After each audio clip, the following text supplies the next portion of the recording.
जीवन में सात्विक सुख की उपासना करें और सात्विक सुख के द्वारा अपने द्वारा अपना उत्थान करें। उद्धरेत आत्मा आत्मानम नात्मानम अवसादयेत, अपने द्वारा अपना उत्थान करने की ये जो भावना है ये सात्विक सुख में है। इन शब्दों के साथ ओम शांति शांति शांति। बहुत बहुत आभार सम्मानित चंद्रशेखर शर्मा जी। और आज हमारे बीच में एक ऐसे आईपीएस अधिकारी डॉक्टर महात्मा ज्ञानेंद्र अवाना जी, जो हमारे भाटिया जी दिल्ली के हैं, और इसके पूर्व में उनको गुरुकुल पौधा के कार्यक्रम में सुन चुका था। आज वो हमारे सारस्वत अतिथि है, जिन्होंने आईपीएस जैसी नौकरी करते हुए कभी भी सत्य के साथ समझौता नहीं किया। कारण महर्षि दयानंद सरस्वती के अनन्य भक्त है, वो अनन्य शिष्य है, और महर्षि दयानंद के विचारों की सिद्धांतों की छाप उनके जीवन पर पड़ी है। पुलिस विभाग के इतने बड़े अफसर होने के बावजूद भी उन्होंने कभी सत्य को अपने से अलग नहीं किया।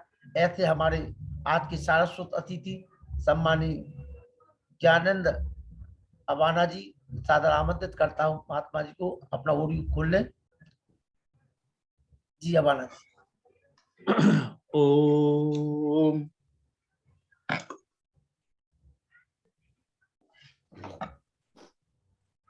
आपने लाखन लाल जी ने मुझे बुलाया, मैं उनका धन्यवाद करता हूं कि ऐसी उत्तम जगह मुझे बुलाया गया। और मैं आज का जो भी संबोधन करूंगा,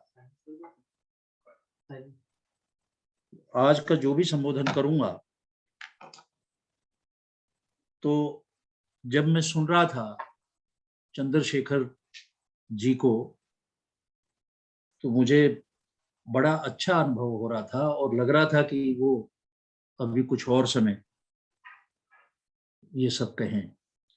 बड़े अच्छे ढंग से वो अपनी बात कह रहे थे और वो बात काफी व्यवहारिक थी, जो बातें वो कर रहे थे, सुन के अच्छा लग रहा था। उन्हीं की बातों को कुछ थोड़ा बहुत व्यवहारिक दृष्टि से मैं विस्तार देने का प्रयास करूंगा।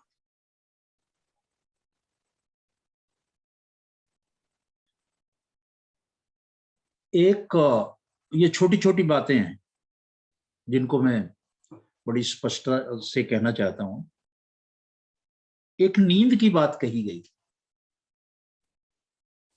और ये बिल्कुल सही है कि जो अच्छी नींद आती है वो तो कुछ घंटे ही होती है। मैं अपने पूरे जीवन में 3:30 बजे सुबह के बाद सोया नहीं, चाहे मेरी कितनी ही व्यस्तता रही हो। मैं 3:30 बजे के बाद सोया नहीं, और इससे पहले किसी कारणवश अगर नींद खुल जाए तो उसका एक बड़ा अच्छा फॉर्मूला है कि यदि आपकी नींद खुल जाए, कभी भी दोबारा सोने की कोशिश ना करें, कभी भी दोबारा प्रयास ना करें कि मैंने अब सोना है और मैं केवल जो है 2 घंटे सोया, 3 घंटे सोया, 4 घंटे सोया, तो अभी मैं और ट्राई करता हूं। सबसे बड़ी जो समस्या है वो ये है कि जब प्रयास दोबारा सोने का किया जाता है। हर आदमी के अपने काम भी हैं, व्यस्तता भी हैं। मैं जो करता हूं, अगर नींद ना आए तो बीच में उठ जाए, कभी वैसे बहुत कम होता है, तो मैं कभी एक क्षण भी नहीं लगाता और उसी वक्त पढ़ने लगता हूं, या जो समस्या है उसको लिखने पढ़ने का काम करना शुरू कर देता हूं। मेरे मस्तिष्क में एक बार भी ये बात नहीं आती कि तुम सोए नहीं या थके हुए हो।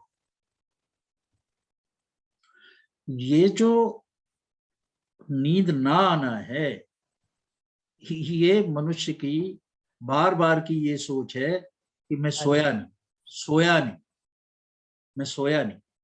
तो अगर वो कि ठीक है, अगर नींद अब पूरी हो गई है तो मैं बैठ के काम करता हूँ, बैठ के पढ़ता हूँ, कुछ लिखता हूँ, या मेरा और जो भी काम है वो मैं करूँगा।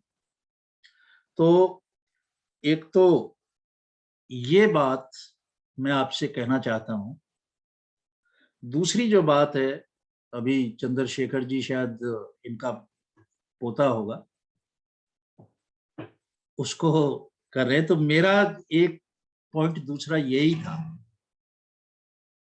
दूसरा पॉइंट ये है कि यहाँ पे हम जितने भी लोग बैठे हैं, हम सबको ये प्रयास करना चाहिए कि देव दयानंद के जो विचार हैं वो हमारी उम्र के लोग तो सब सुनते हैं, पर ये जब अच्छी तरह से फलीभूत होंगे कि जब जो यंग जनरेशन है, जो बच्चे हैं, वो इनको आत्मसात करेंगे। अगर बच्चा आत्मसात नहीं करेगा तो जीवन में उसको बहुत सारी दिक्कतें आएंगी। मैं अपने जीवन का उदाहरण लेता हूं। मैं दिल्ली में पैदा हुआ और आज भी दिल्ली में हूं, और क्योंकि आईपीएस अधिकारी था यूटी कैडर का, तो 2-4 जगह बाहर यूटी में भी गया, कभी अरुणाचल, कभी कहीं। मैं 5वीं क्लास में पढ़ता था, एमसीडी के स्कूल होते थे दिल्ली,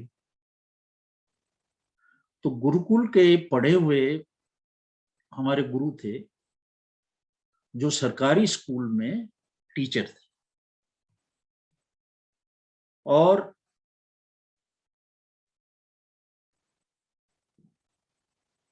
वो जब स्कूल खत्म हो जाता था उसके बाद गणित पढ़ाते थे। कोई ट्यूशन नहीं करते थे, पूरी क्लास पढ़ती थी, फ्री में पढ़ाते थे। और जब वो गणित पढ़ाते थे तो उसके बाद वो जो सबसे कीमती खजाना है सत्यार्थ प्रकाश, उसको पढ़ाते। और मैं ये सारी बातें आज व्यवहारिक कर रहा हूं, मैं आपको, और बाकी बातें तो होती रहती हैं, मैं ये बातें बड़े स्पष्ट रूप से आप सबको बता रहा हूं और अपने जीवन की बातें बोल रहा हूं। तो सत्यार्थ प्रकाश पढ़ाते थे, बहुत सारी चीजें समझ में आती थी, बहुत सारी नहीं आती थी। एक 5वीं क्लास का विद्यार्थी जो 9-10 साल का होगा, उसको क्या समझ में आती? ना कोई मंत्र याद रहा, ना कुछ और याद रहा। अगर याद रहा तो बस ये बात याद रही कि भाई हमको सच के रास्ते पे चलना है, सत्य के रास्ते पे चलना है, और मेहनत करनी चाहिए, कर्म का ही फल मिलता है। किसी के साथ कोई गड़बड़ नहीं करनी चाहिए। अब ये जो चीजें थी, ये छाप इसकी अच्छी तरह से अपने जीवन में पड़ गई, और कब ये मेरे जीवन का अभिन्न अंग बन गया, मेरे आचरण में उतर गया, मुझे स्वयं नहीं पता।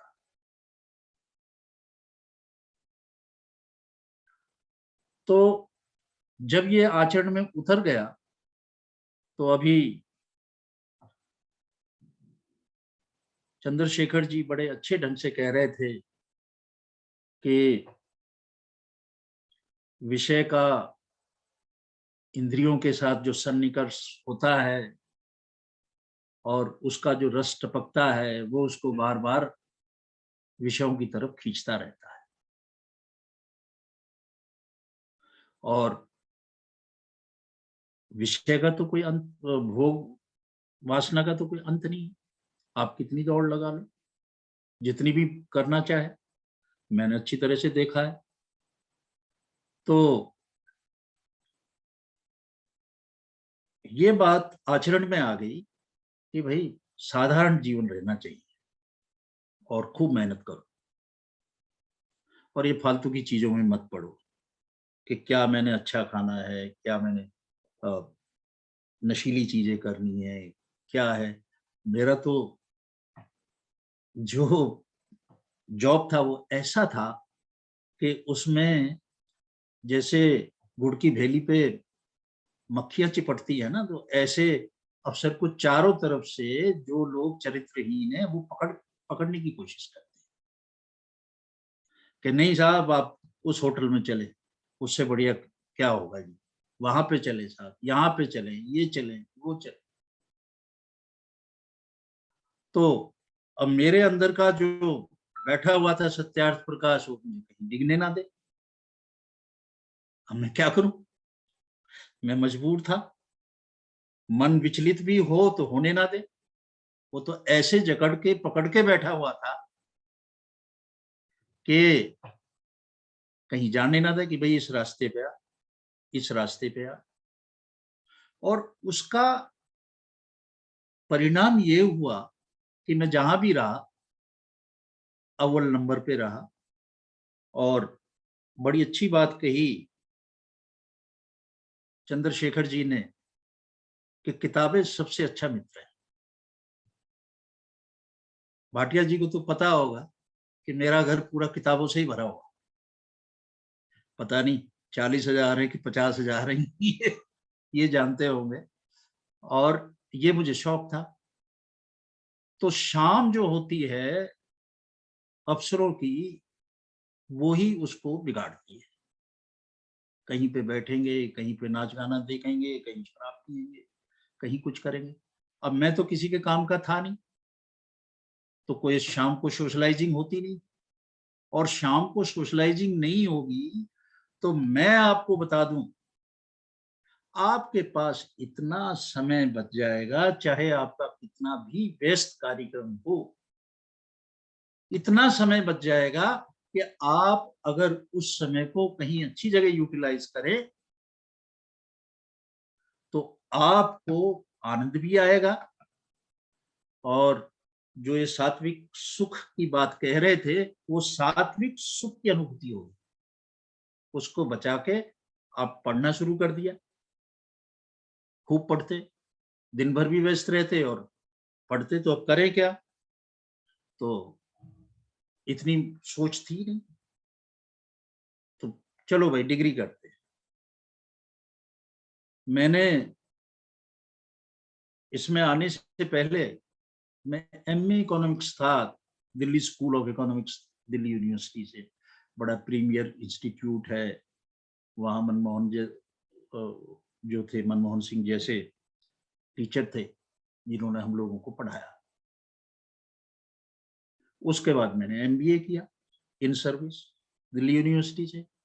फिर शोर हुआ कि साहब कंप्यूटर बहुत बड़ी चीज है, अब समय ही समय, शाम को कुछ तो करना है।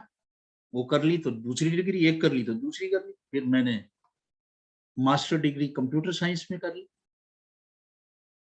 फिर किसी ने कहा सोशियोलॉजी से बड़ा समझ में आता है, तो एमए सोशियोलॉजी कर ली। फिर किसी ने कहा कि साहब ये एक नई इंजीनियरिंग की डिसिप्लिन है, ट्रैफिक इंजीनियरिंग। तो मैं उन दिनों डिप्टी कमिश्नर ट्रैफिक था, तो मैंने ट्रैफिक इंजीनियरिंग कर ली। उसके बाद किसी ने कहा कि नहीं साहब पुलिस अफसर को तो लॉ आना चाहिए, तो एलएलबी कर ली। एक के बाद एक मैं डिग्री करता रहा। जब तक रिटायर नहीं हुआ तब तक मैं पढ़ता रहा और डिग्री का अंबार लगा दिया। रिटायर होने से पहले एक दिन मेरी समझ में ये आया, ये बात मैं, भाटिया जी हैं, ये बात हर जगह कहता हूँ। मेरी एक बात समझ में आया कि ऋषि दयानंद वेदों को सबसे ऊपर मानते थे। भाई वेदों का अध्ययन करना चाहिए,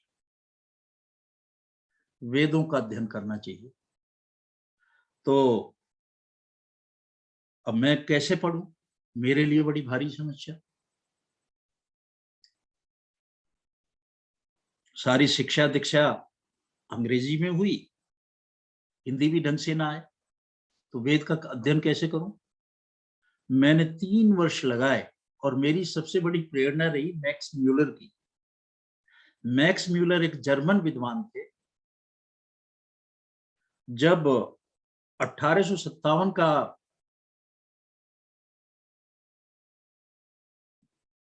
स्वतंत्रता संग्राम हुआ तो उसके बाद में ईस्ट इंडिया कंपनी से कमान जो थी वो डायरेक्ट जो इंग्लैंड का क्राउन था, राजा था, उसने ले। तो उसने एक सर्विस बनाई आईसीएस, जो हम देखते हैं अभी, हम लोग भी उसी सर्विस से हैं।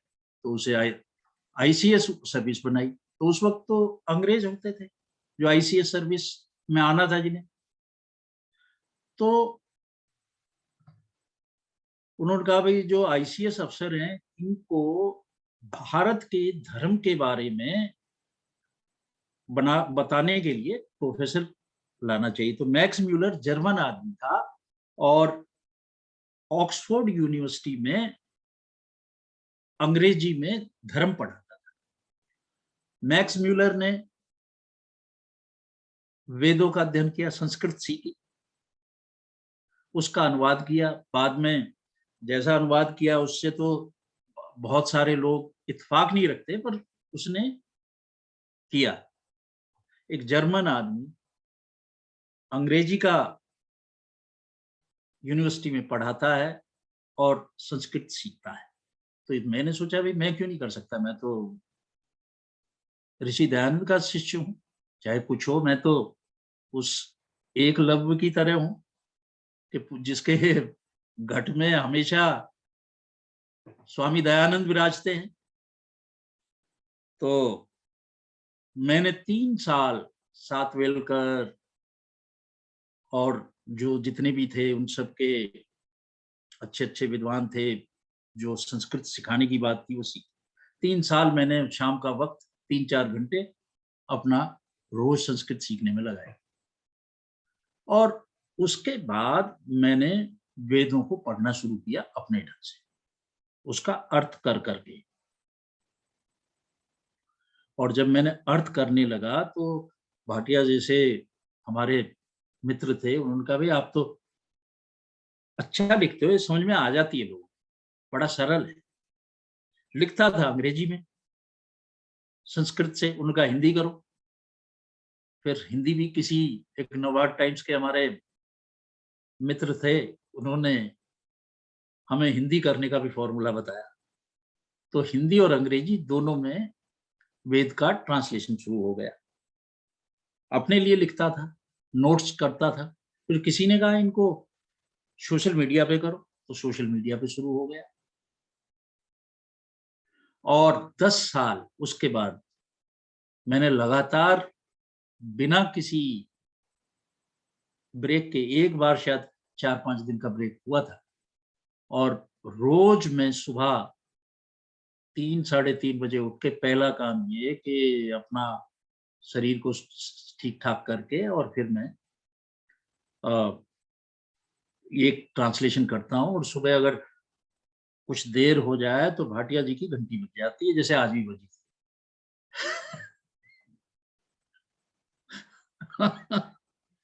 तो मेरी सब मजबूरी होगी, मुझे ये लोग ना इधर उधर होने दें। खैर उसका परिणाम ये हुआ कि मैंने चारों वेदों का सरल भाषा में हिंदी और अंग्रेजी में अनुवाद किया। शायद यहाँ भी लोग रखा होगा, ये आप देख लें, पता नहीं कितना आएगा।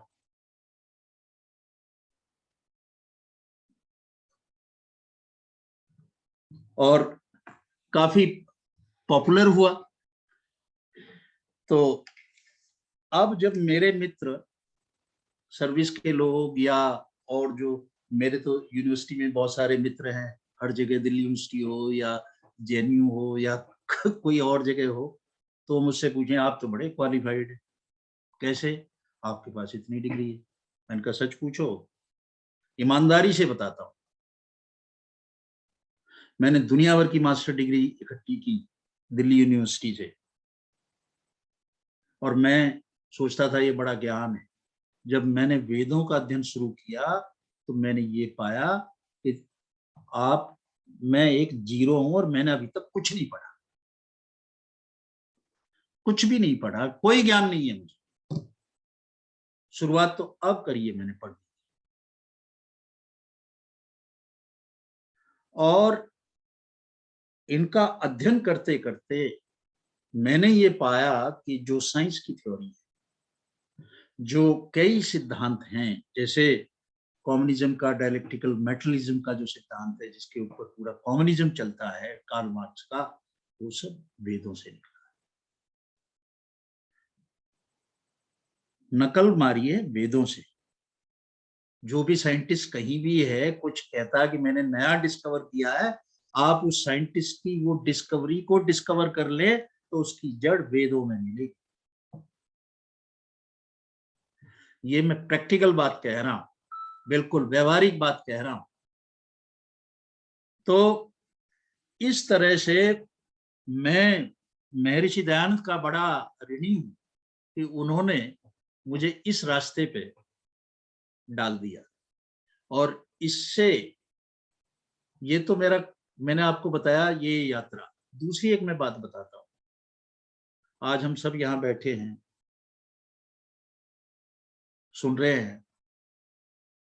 हमारे जो देश की संस्कृति है वो न्यूक्लियर फैमिली की नहीं है, यानी कि अकेला परिवार की नहीं, जॉइंट फैमिली की है, संयुक्त परिवार की। और ये चीज टूटती जा रही है क्योंकि हमें अपना अपना दिखता है, दौड़ हो रही है वासना की पीछे, ऐशो आराम को लेने के लिए। उसमें सोचता है कि मैं अलग रहूंगा परिवार से तो कुछ ज्यादा कर लूंगा, होता कुछ भी नहीं है। मेरा भाई मुझसे छोटा और उससे छोटा, 3 भाई हैं। हम अपनी माताजी के साथ रहते हैं अभी। और ये संस्कार अगर ऋषि दयानंद का मेरे ऊपर प्रभाव ना पड़ता, मैं घर में सबसे बड़ा हूं, तो मैं ये परिवार को एक साथ जोड़ नहीं सकता हूं। और इतने आनंद से रहते हैं हम तीनों भाई और पूरा परिवार के आप पूछे। ये मैं मॉडर्न उसमें बता रहा हूं और दिल्ली नोएडा जैसी जगह के बारे में बता रहा हूं। तो ये वो चीज है जो आपको परिवार का भी सुख देगी, बुजुर्गों का आशीर्वाद मिलेगा, बच्चों को संस्कार मिलेंगे। अकेले अकेले बैठे हैं बच्चा, मेरी माँ मुझसे कहती है कि भाई ये जो छोटे छोटे बच्चे हैं उनसे इनके माँ बाप आप करके क्यों बोलते हैं। मैंने कहा आप ही बताओ कि ये आप क्यों करते हैं। कहते इसलिए करते होंगे कि अगर हम आप इनसे कहेंगे तो ये हमें आप कहेंगे, अदरवाइज नहीं। तो कौन सा संस्कार है। हमारे समय का था जो बड़े थे वो छोटे को तुम कहते थे, आप नहीं। छोटा बड़े को आप कहता था तो उनको अच्छी तरह समझ में आता था कि भाई जो बड़ा है वो करना है बड़े को, और छोटे को बड़े की बात माननी है। और जब हम बराबरी पे आ जाएंगे तो फिर कैसे ये संस्कार चलेगा। अजीब अजीब सी हरकतें हैं जिनको हम लोग ध्यान नहीं दे रहे। मैं हमेशा कहता हूं, मैं अपनी जनरेशन के लोगों से कहता हूं कि हमें हमारे माँ बापों ने संस्कार दिए तो हम कुछ कर पाए, परंतु हम अपनी आगे की जो जनरेशन है, जो आगे की पीढ़ी है, उसको वो संस्कार जो हमें मिले थे विरासत में उनको नहीं दे पाए, उनको हम नहीं दे पाए। ये कमी हमारी है। हमने उन्हें फ्रीडम दी, प्राइवेसी दी। आज बच्चे की शादी होती है, आते कहेगा daddy I would like to have privacy of my family, it's life. अच्छा भैया जाओ अकेले रहो। बाद में बच्चे हो गए जी, अकेले रह रहे हैं। बच्चे कृच में डाल दिए, अफीम घोट घोट के पिलाते रहे बच्चे को, शाम तक वो बेचारा क्या बनेगा। हॉस्टल में डाल दिए, उसने कौन से संस्कार सीखे। आप जॉइंट फैमिली तो आपने तोड़ी, माँ बाप को तो आपने दूर किया अपने से। अब क्या देखते हो, इसका परिणाम तो आना आएगा। तो ये बातें कुछ मैंने कही, पता नहीं समय कितना है मुझे। जी समय हो गया है। जी जी हो गया है, जी तो फिर मैं तो आप सबको सीधा नमस्ते करता हूँ। नहीं, और आपको आगे भी हम जो है चाहेंगे कि जो हाँ, जो बिल्कुल। आपने आप बात, एक, ये देखिए ये मैं भी आपको बात बताऊं। सही है, और चंद्रशेखर जी की बात का भी सम्मान रखें जी कि स्पीकर एक बोला है, उसको पूरा समय दें। मेरा जैसा तो कुछ ज्यादा बोलने वाला नहीं होता है, मैं तो थोड़े समय में भी चल जाऊंगा। अबाना जी, ऐसा है, हम